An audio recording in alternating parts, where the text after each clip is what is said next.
வணக்கம்.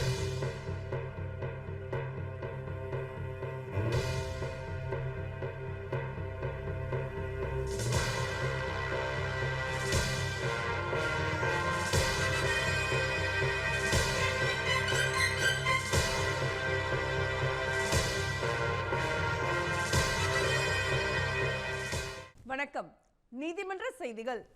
தருமபுரி மாவட்ட சட்டப்பணிகள் ஆணைக்குழு மற்றும் மாவட்ட சமூக நலத்துறை சார்பில் மனித உரிமைகள் தினம் குறித்த சட்ட விழிப்புணர்வு முகாம் கடந்த 28/12/2023 அன்று மாவட்ட ஆட்சியர் அலுவலகத்தில் நடைபெற்றது.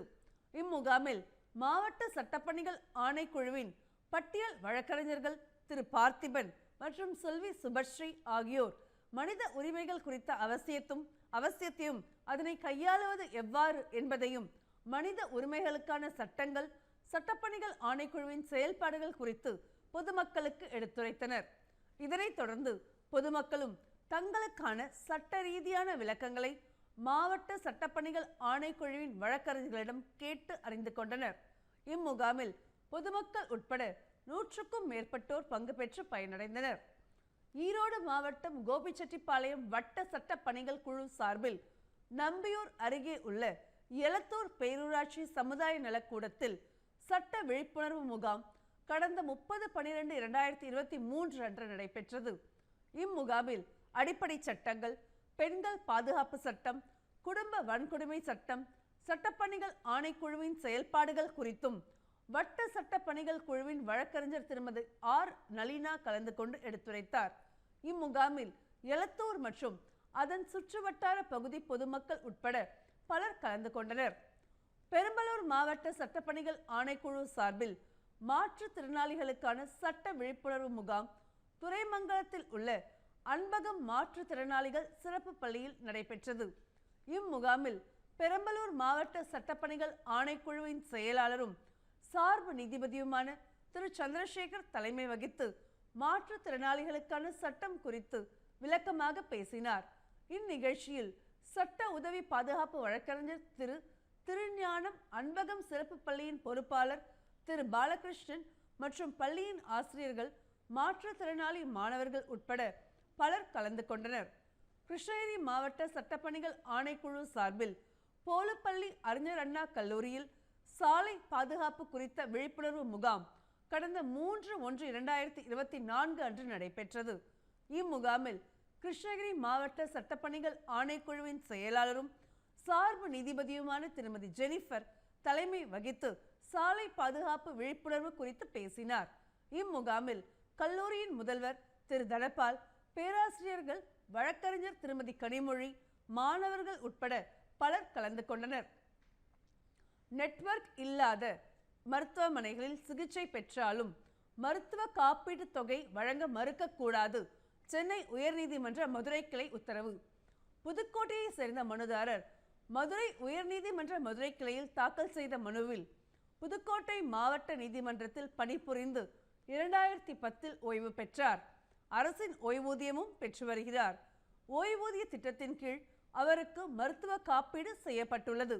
அவர் கேன்சரால் பாதிக்கப்பட்டுள்ளதால் சென்னையில் உள்ள மருத்துவமனையில் 3/4/2016 முதல் 9/4/2016 வரை இடது சிறுநீரக கட்டி புற்றுநோய்க்கு சிகிச்சை மேற்கொண்டு அதற்காக ரூபாய் 1,20,000 மருத்துவமனையில் செலுத்தினார்.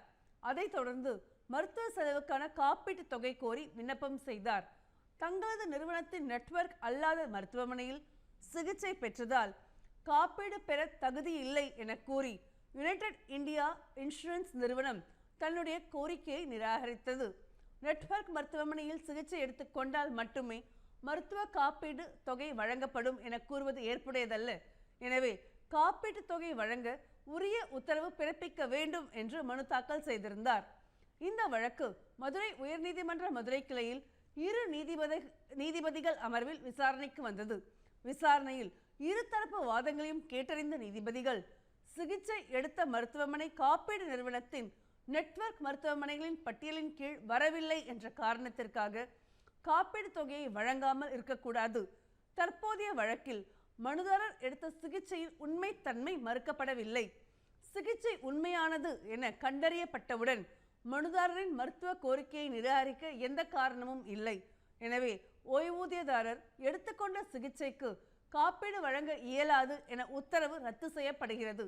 மேலும் 6 வாரங்களுக்குள் மனுதாரருக்கு வழங்க வேண்டிய காப்பீட்டு தொகையை யுனைடெட் இன்சூரன்ஸ் நிறுவனம் வழங்க வேண்டும் என்று உத்தரவிட்டனர். இத்துடன் நீதிமன்ற செய்திகள் நிறைவடைகிறது.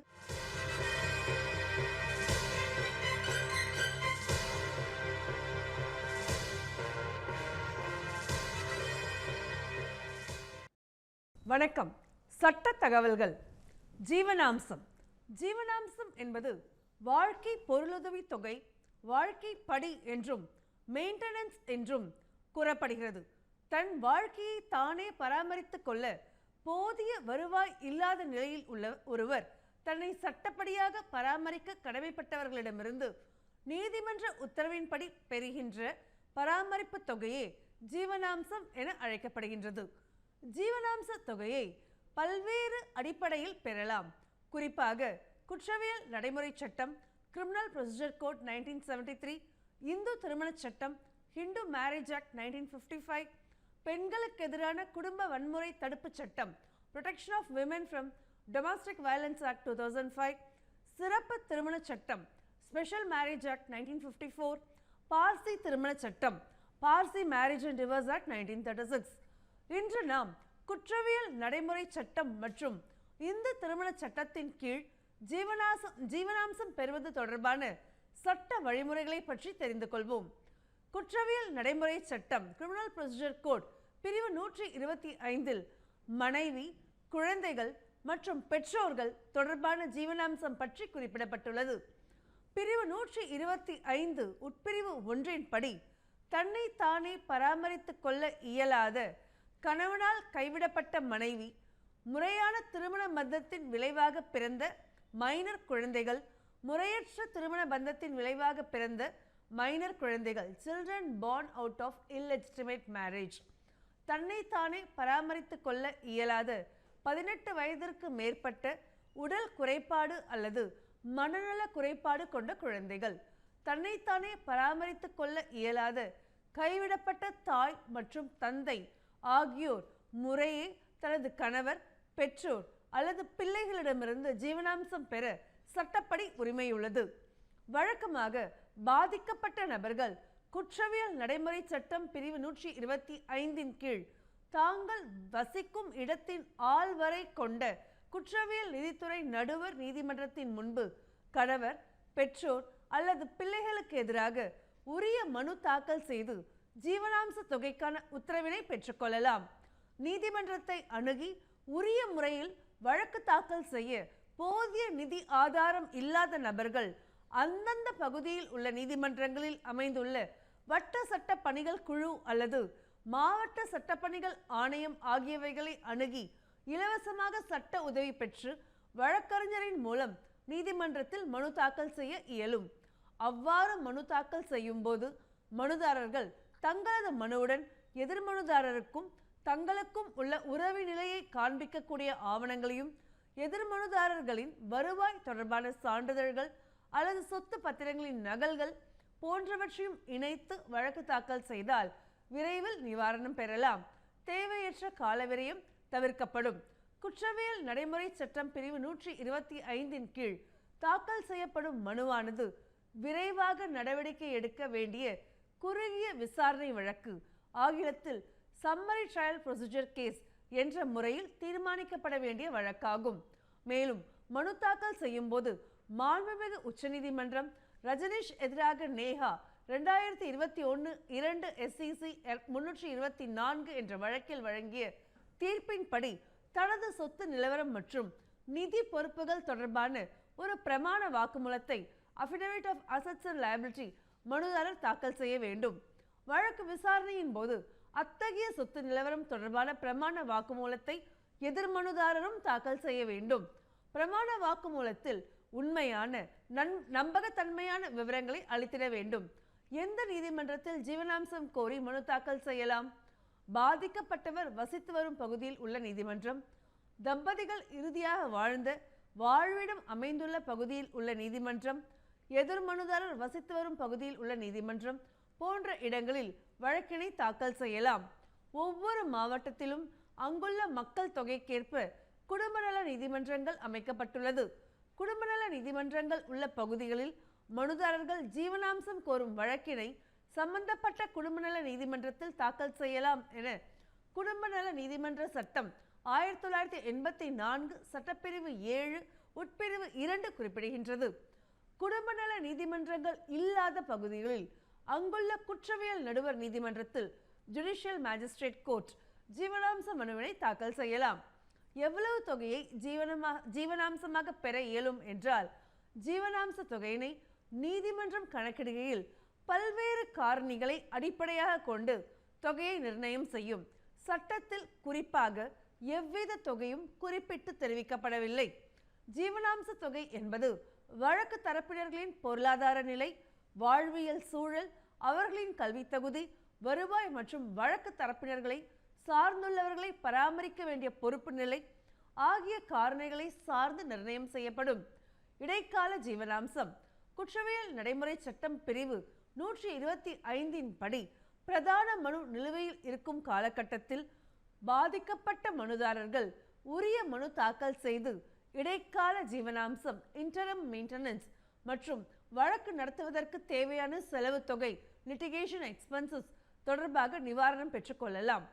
ஜீவனாம்ச உத்தரவினை எந்த சூழ்நிலைகளில் மாற்ற இயலும்?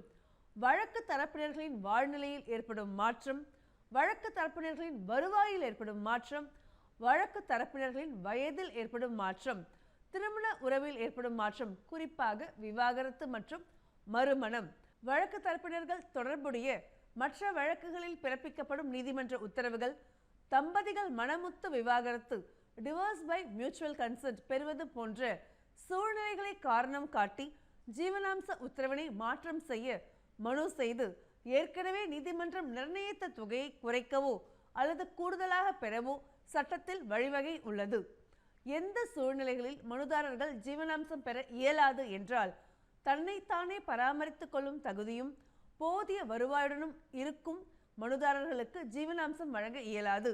எவ்வித முறையான காரணங்களும் இன்றி கணவர் வீட்டை விட்டு வெளியேறி கணவருடன் சேர்ந்து வாழ மறுத்து தனியாக வாழ்ந்து வரும் மனைவிக்கு ஜீவனாம்சம் வழங்க இயலாது.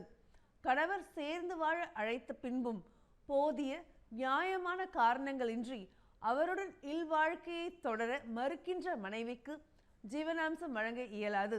கற்பு நெறி தவறி முறையற்ற வாழ்க்கை வாழ்ந்து வரும் மனைவிக்கு ஜீவனாம்சம் வழங்க இயலாது. இத்தகைய காரணங்களை பற்றி குற்றவியல் நடைமுறை சட்டம் பிரிவு 125 உட்பிரிவு 4 விரிவாக குறிப்பிடப்பட்டுள்ளது. ஜீவனாம்ச உத்தரவினை எவ்வாறு அமல்படுத்தலாம்? நீதிமன்றம் ஜீவனாம்ச உத்தரவினை பிறப்பித்த பிறகு எதிர்மனுதாரர் நீதிமன்ற உத்தரவின்படி சம்பந்தப்பட்ட மனுதாரர்களுக்கு ஜீவனாம்ச தொகையினை வங்கி வரைவோலை மூலமாகவோ, இணைய வழி வங்கி பணிமாற்றம் ஆன்லைன் மணி டிரான்ஸ்ஃபர் மூலமாகவோ, மணி ஆர்டர் மூலமாகவோ, நேரடியாகவோ அளிக்கலாம். இவ்விவரம் தொடர்பாக ஏதேனும் விளக்கங்கள் தேவைப்படின் சம்பந்தப்பட்ட நீதிமன்றங்களை அணுகி உரிய மனு தாக்கல் செய்து உத்தரவுகளை பெற்றுக்கொள்ளலாம். நீதிமன்றம் உத்தரவிட்ட பின்பும் பாதிக்கப்பட்ட மனுதாரர்களுக்கு ஜீவனாம்ச தொகைகளை முறையாக வழங்காமல் எதிர்மனுதாரர் அலைக்கழிப்பு செய்தால் மனுதாரர்கள் சம்பந்தப்பட்ட நீதிமன்றத்தை அணுகி குற்றவியல் நடைமுறை சட்டம் பிரிவு 125 உட்பிரிவு 3 அல்லது அதே சட்டத்தின் சட்டப்பிரிவு 128 ஆகியவைகளின் கீழ் மனு தாக்கல் செய்து உரிய நிவாரணம் பெற்றுக்கொள்ளலாம். குற்றவியல் நடைமுறை சட்டம் பிரிவு 125 உட்பிரிவு 3 கீழ் மனு தாக்கல் செய்ய வேண்டுமானால் ஜீவனாம்ச உத்தரவு பின்பற்றப்படாமல் 1 வருடம் நிலுவையில் உள்ள தொகைக்காக மட்டுமே நிறைவேற்று மனு தாக்கல் செய்ய இயலும். அவ்வாறு நிறைவேற்று மனு தாக்கல் செய்த பின்பும் எதிர்மனுதாரர் ஜீவனாம்ச தொகையை செலுத்த தவறினால் ஒவ்வொரு மாத தவறிகைக்கும் 1 மாத சிறை தண்டனை விதித்து நீதிமன்றம் தீர்ப்பளிக்க இயலும்.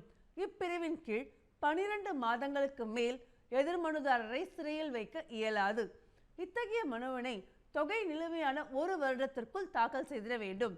நீதிமன்ற உத்தரவின்படி எதிர்மனுதாரர் சிறையில் அடைக்கப்பட்ட பின்பு தான் செலுத்த வேண்டிய ஜீவனாம்ச தொகையை செலுத்தினால் நீதிமன்றம் எதிர்மனுதாரரை சிறையிலிருந்து விடுவித்து உத்தரவு பிறப்பிக்கும். குற்றவியல் நடைமுறை சட்டம் பிரிவு 128 கீழும் நிறைவேற்ற மனு தாக்கல் செய்யலாம். 1 வருடத்திற்கு மேற்பட்ட நிலுவைத் தொகைகளை வசூல் செய்ய பிரிவு 128 கீழ் மனு தாக்கல் செய்யலாம். அவ்விதம் மனு தாக்கல் செய்யப்பட்ட பின்பும் எதிர்மனுதாரர் ஜீவனாம்ச தொகைகளை செலுத்த தவறினால் நிலுவைத் தொகையானது நீதிமன்ற அபராத தொகை நிலுவையை போன்று கருதப்பட்டு சட்டப்படி நடவடிக்கை மேற்கொள்ளப்படும். இத்தகைய மனுக்களில் நீதிமன்றம் டிஸ்ட்ரைண்ட் வாரண்ட் கட்டளை பிறப்பித்து அதனை மாவட்ட ஆட்சித் தலைவருக்கு அனுப்பி வருவாய் வசூல் சட்டம் ரெவென்யூ ரெக்கவரி ஆக்டின் கீழ் நடவடிக்கை எடுத்து எதிர்மனுதாரர் பெயரில் உள்ள சொத்துக்களை ஜப்தி செய்து அதனை பொது ஏலத்தில் விற்பனை செய்து கிடைக்கும் தொகைகளை மனுதாரரின் ஜீவனாம்ச நிலுவைத் தொகைக்காக வழங்கிட உத்தரவு பிறப்பிக்கும். எந்த தேதியிலிருந்து ஜீவனாம்சம் பெற இயலும்? மாண்புமிகு உச்சநீதிமன்ற தீர்ப்புகளின்படி ஜீவனாம்சம் கோரி நீதிமன்றத்தில் மனு தாக்கல் செய்த தேதியிலிருந்து ஜீவனாம்ச தொகையை மனுதாரர் பெற சட்டப்படி உரிமை உள்ளது. ஒரு கணவர் தன் மனைவியிடமிருந்து குற்றவியல் நடைமுறை சட்டம் பிரிவு 125 கீழ் ஜீவனாம்சம் பெற இயலுமா என்றால் குற்றவியல் நடைமுறை சட்டத்தின் கீழ் அவர் ஜீவனாம்சம் பெற சட்டத்தில் வழிவகை இல்லை. மாறாக கணவர் தன் மனைவியிடமிருந்து இந்து திருமண சட்டத்தின் கீழ் ஜீவனாம்சம் பெற இயலும். கணவரிடமிருந்து விவாகரத்து பெற்ற மனைவி ஜீவனாம்சம் கோரி மனு தாக்கல் செய்ய இயலுமா? கணவரால் விவாகரத்து செய்யப்பட்ட பெண் மறுமணம் செய்து கொள்ளாத பட்சத்திலும் எவ்வித நிரந்தர ஜீவனாம்சம் அலிமோனி பெறாத பட்சத்திலும் தன்னைத்தானே பராமரித்துக் கொள்ள போதிய வருவாய் இல்லாத பட்சத்தில் குற்றவியல் நடைமுறை சட்டத்தின் கீழ் ஜீவனாம்சம் கோர இயலும். ஜீவனாம்சம் கோரி தாக்கல் செய்யப்படும் மனுவில் பிறப்பிக்கப்படும் உத்தரவின் நகலை மனுதாரர்கள் குற்றவியல் நடைமுறை சட்டம் பிரிவு 128 கீழ் இலவசமாக பெற்றுக்கொள்ளலாம். இந்து திருமண சட்டம் இந்து திருமண சட்டத்தின் கீழ் விவாகரத்து திருமண மீட்டடைவு ரெஸ்டிடியூஷன் ஆஃப் கான்ஜுகல் ரைட்ஸ் போன்ற பரிகாரங்களை கோரி நீதிமன்றங்களில் மனு தாக்கல் செய்து மனு நிலுவையில் உள்ள நிலையில் கணவனோ அல்லது மனைவியோ இந்து திருமண சட்டம் பிரிவு 24 கீழ் இடைக்கால ஜீவனாம்சம் மற்றும் வழக்கு நடத்தும் செலவு தொகை கோரி இடைக்கால மனு தாக்கல் செய்யலாம். இந்த சட்டப்பிரிவின் கீழ் ஜீவனாம்சம் கோரும் போதும் மனுதாரர் தன்னைத்தானே பராமரித்துக் கொள்ள தனிப்பட்ட போதிய வருவாய் இல்லை என்று நீதிமன்றத்தின் முன்பு நிரூபிக்கப்பட வேண்டும். பிரிவு 24 கீழ் தாக்கல் செய்யப்படும் இடைக்கால மனுவினை அந்த மனு தொடர்பான அறிவிப்பு எதிர்த்தரப்பினருக்கு சார்பு செய்யப்பட்ட தினத்திலிருந்து 60 நாட்களுக்குள் நீதிமன்றம் உத்தரவு பிறப்பிக்க வேண்டும் என சட்டத்தில் வலியுறுத்தப்பட்டுள்ளது. விவாகரத்து மனு மற்றும் தம்பதிகள் சேர்ந்து வாழ தாக்கல் செய்யப்படும் மனுக்களில் இறுதி தீர்ப்பு பிறப்பிக்கப்படும் சமயத்திலோ அல்லது அதற்கு பின்னரோ வழக்கு தரப்பினர்கள் மனு தாக்கல் செய்து அவர்களின் வாழ்க்கைக்காக அலிமோனி என்று சொல்லப்படுகின்ற நிரந்தர வாழ்க்கை பொருளுதவி தொகையை ஒட்டுமொத்தமாக ஒரே தவணையிலோ அல்லது மாதாந்திர தொகையாகவோ வழங்க நீதிமன்றம் இந்து திருமண சட்டம் பிரிவு 25 கீழ் உத்தரவு பிறப்பிக்கும். முஸ்லிம் மதத்தை சேர்ந்த பெண்கள் குற்றவியல் நடைமுறை சட்டத்தின் கீழ் ஜீவனாம்சம் கோர இயலுமா? ஷாபானு வழக்கில் மாண்புமிகு உச்ச நீதிமன்றம் வழங்கிய தீர்ப்பிற்கு பிறகு முஸ்லிம் மதத்தை சேர்ந்த பெண்கள் ஜீவனாம்சம் பெறும் வகையில் Muslim women protection of rights on divorce act 1986 என்ற சட்டம் இயற்றப்பட்டது. இச்சட்டத்தின் கீழ் விவாகரத்து பெற்ற முஸ்லிம் மதத்தை சேர்ந்த பெண்கள் ஜீவனாம்சம் பெறலாம். மேலும் முஸ்லிம் பெண்கள் குற்றவியல் நடைமுறை சட்டம் பிரிவு 125 கீழும் ஜீவனாம்சம் கோரி மனு தாக்கல் செய்ய இயலும்.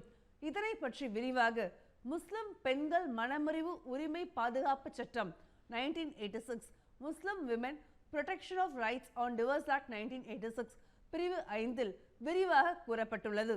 நேயர்களே, சட்டம் சம்பந்தமான கேள்விகளை அனுப்ப வேண்டிய முகவரி உறுப்பினர் செயலாளர், தமிழ்நாடு மாநில சட்டப்பணிகள் ஆணைக்குழு, வடக்கு கோட்டை சாலை, சென்னை உயர்நீதிமன்ற வளாகம், சென்னை 600104. இந்நிகழ்ச்சிகளை யூடியூபில் பார்க்க தூர்தர்ஷன் பொதிகை சேனலில் நீதிமன்ற செய்திகள் என்ற பிளேலிஸ்டில் காணலாம். இத்துடன் சட்ட தகவல்கள் நிறைவடைகிறது. நன்றி, வணக்கம்.